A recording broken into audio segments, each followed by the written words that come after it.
Today we're going to be talking about, our panel is about putting artificial intelligence to work. So, it's been moving really fast. There's been a lot of hype, a lot of debate around it.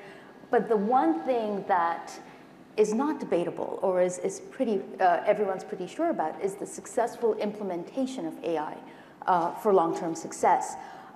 Today I would love to talk about a few different things. We've got very limited time, and I'm going to try and squeeze it all in together in 25 minutes. But we would love to talk about how AI is transforming your industries, and we'll try and separate some fact from fiction. The three of you come from very different industries. Debbie, you're from Interac, financial services, fintech. Andrea, you're from the meatpacking industry, Maple Leaf Foods, and food, of course. And Scott, you're from the federal government. So three very, very different industries. So this is going to be really interesting. I want to start with you, Debbie, and if you could give me an example of how AI and what type of AI has transformed your Interac specifically, and what department. So what specific type of AI and what department have you seen it lately? Sure. Thanks, and thanks for the invite today. I think as Deb mentioned from IBM and Julie from National Bank, certainly in the financial services industry and technology as a whole, AI from a machine learning predictive analytics perspective has been around for a while. And in the financial services industry, it's core to how we manage risk. For Interac in particular, we've been using, on behalf of our shareholders and our participants, we have an extensive AI program around machine learning with a particular focus on fraud.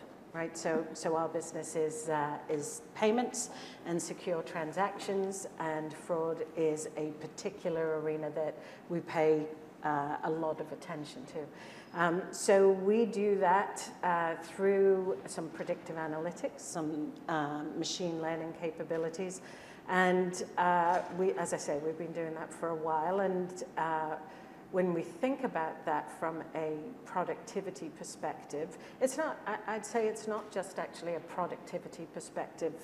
At the end of the day, AI is really a set of algorithms to manage some mathematical patterns. But that's the basis of it. And we use machine learning to try and solve some pretty complex problems. So we've been doing that for a while. I'm sure we're going to get into, large language models and generative AI. But it is core to who we are. Okay. Andrea, what about you? Yeah, so we're in manufacturing, quite different, obviously, than Interac. We have a very, I'd say, very broad aperture in terms of how we look at automation. Robotics, cobotics, machine learning, vision systems, voice. So we have a lot of different applications. I'd say for sure in data, we've seen lots of success in terms of machine learning, applying machine learning and looking at predictive signals. Obviously, on our plant floor manufacturing, the application of robotics is pretty obvious that it's either supplementing or changing the job on the plant floor. And we've seen quite a bit of, I'd say, quite a bit of value in food safety and just in general in terms of consistency of product, specifically using, concepts like digital twin as well as vision. So again, a very, very broad spectrum in terms of, obviously the tools that are available to us just because of the operating environment that we are in. Can you elaborate a little bit more about the food safety aspect? So again, vision. It takes a lot of data, but ultimately determining whether something is, it's just to use some very basic terms, whether something is good or bad. Using vision to distinguish that. Not necessarily even the human eye, but at speed, using vision technology is something that we've seen value with. That's fascinating. Yeah. Scott, you work with almost 100 different federal agencies, so it's a little bit different for you to speak on this topic on behalf of all these agencies. But from your perspective, give me some examples of what type of AI technology has really transformed the organizations that you work with within the federal government. Right, and you're absolutely right. So I come from one department. Obviously, the federal government is huge. We do many different things. From inside of government, I would say, from the public servant's view of that internal mechanism of government, which can be very different from a citizen-facing service, because then, concepts like trust of citizenry and that type of thing kicks in, where things maybe go a little slower. But we're seeing a lot of automation. It won't shock anybody if I say government sometimes has some slow and complicated processes. And they're ripe for automation, and they're ripe for intelligent automation. Everything from the way we hire people, the way we pay our bills, the way we manage and access to information requests, which is a foundational element of any government. So automation would be, I think, probably at the forefront in the quantity. Obviously, large amounts of data, large amounts of citizen data, that's ripe for that. Someone used the term traditional AI with machine learning and predictive analytics. And, in the last 12 months, generative AI has created quite a buzz in government with regards to how it can be used to interact with citizens. And how we can control the output based on how citizens are engaging government. And I would say every government department is looking at all three of those areas today. And in terms of generative AI, how is the government navigating that? Because carefully. That's good. I think the line over at which the government gets really concerned about AI is when we allow an algorithm or a machine to make a decision. And I don't think that happens right now. I think the human is still in the loop for decisions of finance, decisions of, citizen-facing services. All of our policy documents and guidance talks about automated decision-making. And we're very careful about how an algorithm or an AI capability can make a decision on who gets a grant, who is granted citizenship, who gets a particular financial benefit, right? That is very important to us. That's really interesting. Debbie, I want to bring you back into the conversation. And if you could give me, or give us rather, an example or a recent example of a successful implementation of AI within Interac, and what were the takeaways? What have you learned from that? Again, I'll go back to kind of core for us is managing risk. Ensuring that the payments infrastructure is resilient, safety and soundness of it. So this is core. Predictive analytics is part and parcel of that. And so we manage, on behalf of the financial institutions across Canada, we manage the fraud capabilities.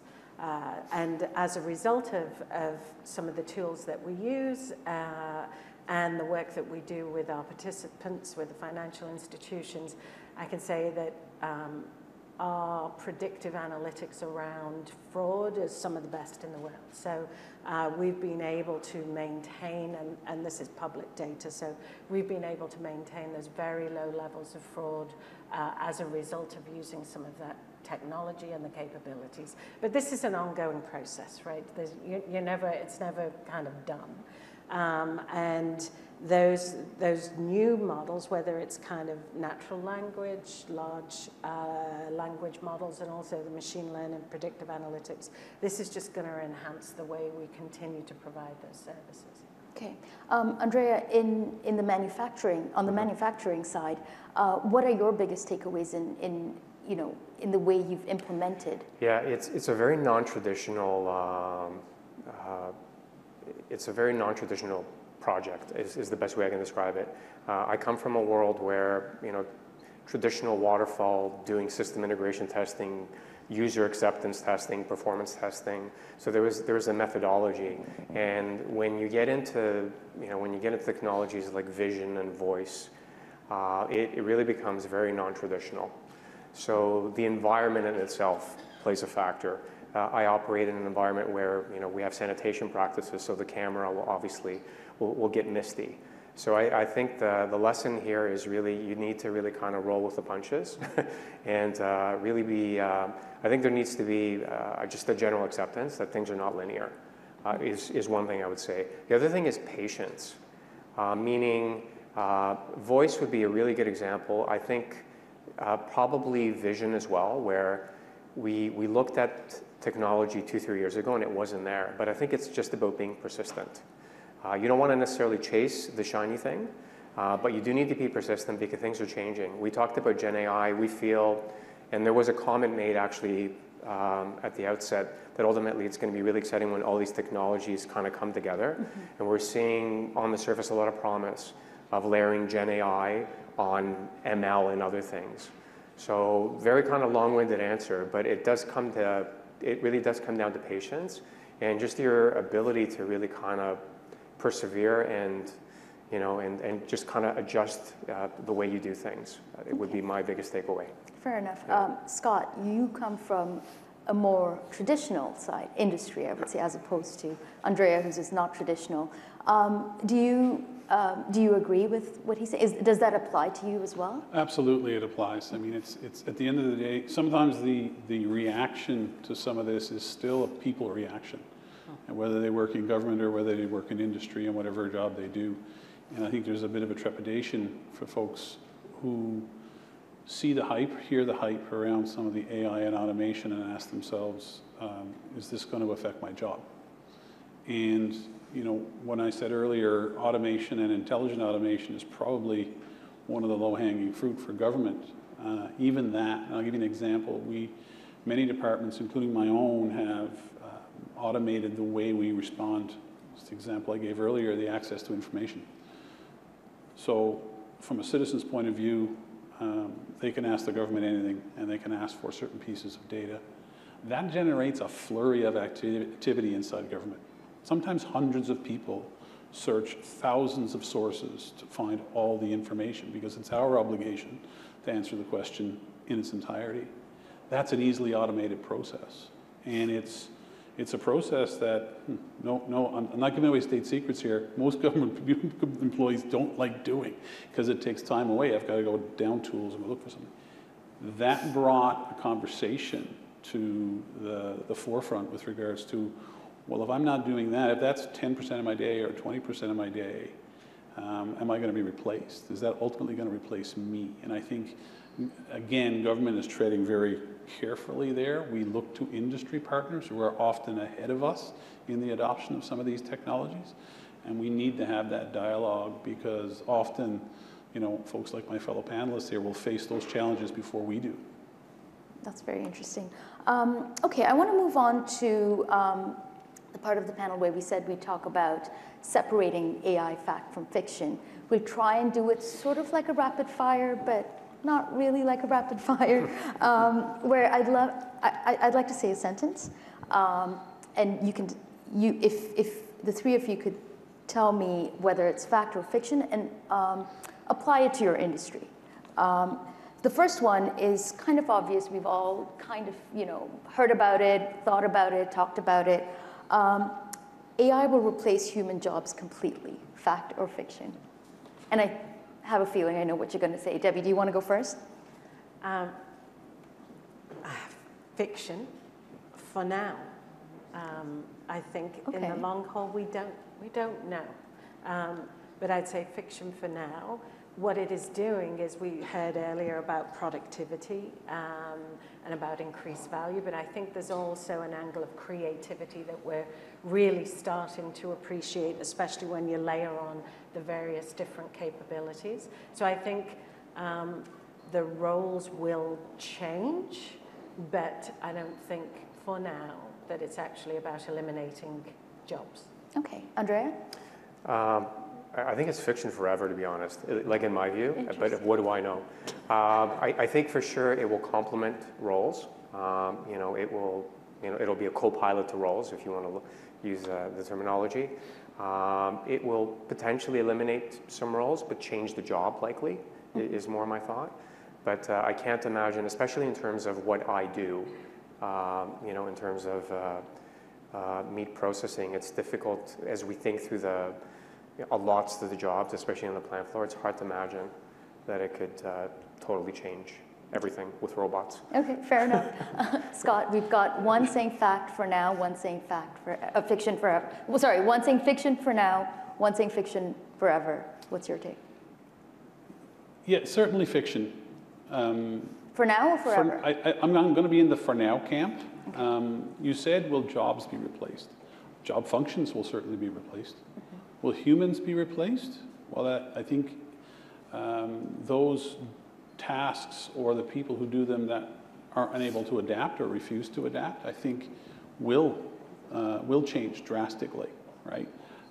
Certainly we're seeing functions that people do today that will be automated, that will change. AI is doing things that nobody is doing today because we're unable to do that predictive calculation fast enough.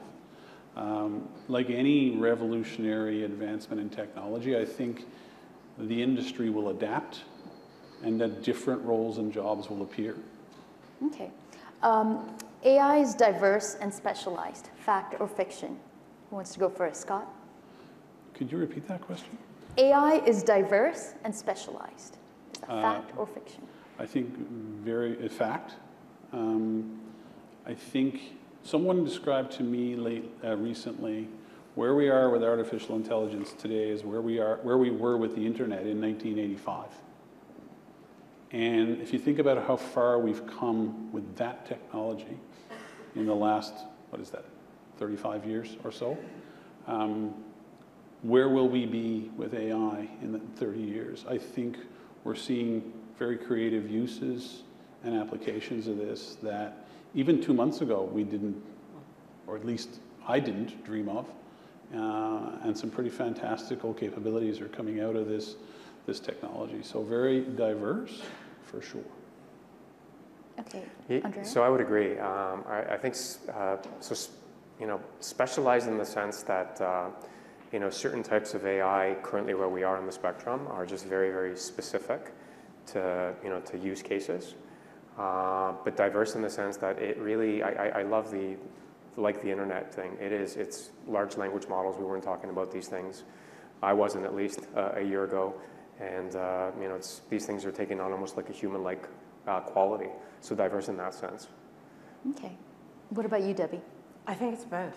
I think it's diverse because we're going to get some best practices that apply to lots of different industries. I'm pretty sure, even though our industries are very different, we probably use certain tools for the same things.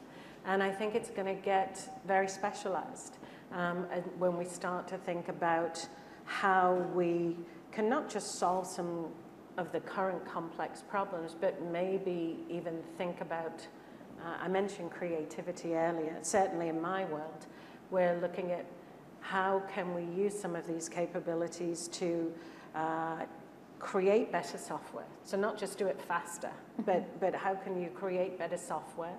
How can you create better interactions with the end user? How can you create those interactions that are unique, relevant, and rich? And I think you'll start to see, especially in the healthcare industry, it's going to be very specialized. Okay, I'm just going to jump in quickly for an audience question, and then we can go back to the fact or fiction game that we're playing here. With this careful approach that the government takes in AI, is the government at risk of getting behind the private industry that it regulates? I guess that was mine. Yes. No, I don't think so. Because I think there's a difference between the adoption of some of these technologies and delivering them in a citizen-facing environment where we need to be, and we need to maintain the citizen trust, and we need to be very, perhaps even, not that industry is not concerned about privacy and ethics, but we have a responsibility to our citizenry to be very, very careful there. But at the same time, we can still keep that level of knowledge and that level of expertise up, and that's a partnership with industry. Yeah. Right? We don't sit behind closed doors and regulate industry. I think there's always a dialogue. So I think we can do both. Okay. All right, going back to separating fact and fiction. AI possesses human-like intelligence. Fact or fiction? Andrea, do you want to take this one first? Definitely fiction. I haven't seen it. Yeah. I mean, the closest thing, robots maybe, but the closest thing we're seeing these days obviously are the large language models. And I mean, I think for the most part, most of us know it's kind of like a elaborate autocomplete. So maybe in the future, but definitely fiction right now. That was going to be my question. Do you think in the Yeah, future that... I think it's possible. Yeah. Okay. Yeah. Debbie, what do you think? Do you agree? Yes, I think it's fiction right now. There are lots of human qualities that AI can replicate, but I think consciousness and, AI, as we know, is based on data, and the quality of that data, the input, and the biases that go along with that are going to create the output. So sieving through that, subjectivity is not an arena for AI right now. Could it be? Possibly. Scott, do you see that changing? I'm a firm believer that I don't think it ever will. I think generative AI is a giant predicting machine. The way it works is it uses some pretty impressive mathematics to predict in a written sentence back to you word for word for word. And I'm not convinced that human intelligence or human consciousness can be imparted into that. But the caveat is, anybody who thinks they can predict the future is probably doomed to humiliation. Okay. AI possesses, and I know we've touched upon this a little bit, an immediate existential threat. When you think of ChatGPT and just the unknowns there, or deep fakes and things like that, especially in your industry, for example, deep fakes is terrifying. Absolutely. Do you see that, as an immediate and existential threat? I think we should ask you that question in the news industry, actually. It's a reality. Well played. Right? Well played, Debbie. It's a reality for all of us. This week alone, right, with what's going on around the world.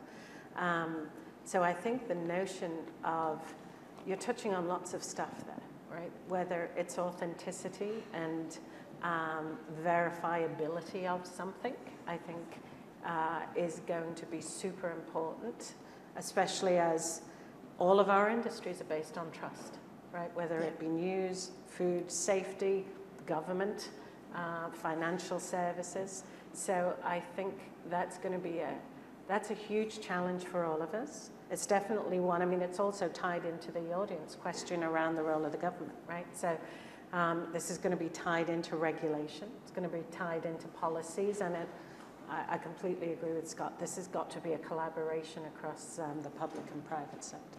Okay. We've got 2 minutes left. Andrea, do you want to? Yeah, I tend to agree. Just to be additive here, I definitely am a little on the glass half full on this too. There definitely is a threat factor in my mind. I think of it just in many different aspects. We do need a magic decoder ring somehow to know whether something is real or not. Yeah. And I know there are technologies that can do that. I have young kids. I feel the kids are not working as hard. Sometimes one of my kids is watching now, so I said it specifically for them. Just because some of these co-pilots are making some of their jobs, some of their work, or some of their schoolwork easier. So we need to be very thoughtful on how we regulate this, and I do want that magic decoder ring. Yeah. Okay, Scott, last word for you. I completely agree with my fellow panelists. I think we need to be very careful. I think there's an erosion of trust that we've already seen happen. You doubt the video you watch on TV, or you doubt the audio you hear. AI today can not only just create something fake, it could make it look really human-like, and I think we need to guard against that. And back to your diversity of this technology question, there are lots of people who want to use it in nefarious ways that aren't ethical and beneficial. So we need to keep our guard up, and we need to be careful. Okay. We do have 30 seconds before the panel ends, but I'm going to try and very quickly squeeze in another audience question. Any concerns or examples of bias or unintended consequences when implementing AI or automation in your businesses? Andrea? I would say yes. That's why I think really looking at the outputs with individuals in the business that really understand the data is really, really important. Yeah. We've definitely seen, almost every data product has an output like this. So the answer is yes, overwhelmingly yes. Okay. Yeah. Debbie, you're nodding. Overwhelmingly, yes. Yes. Scott? Absolutely, concerns for sure.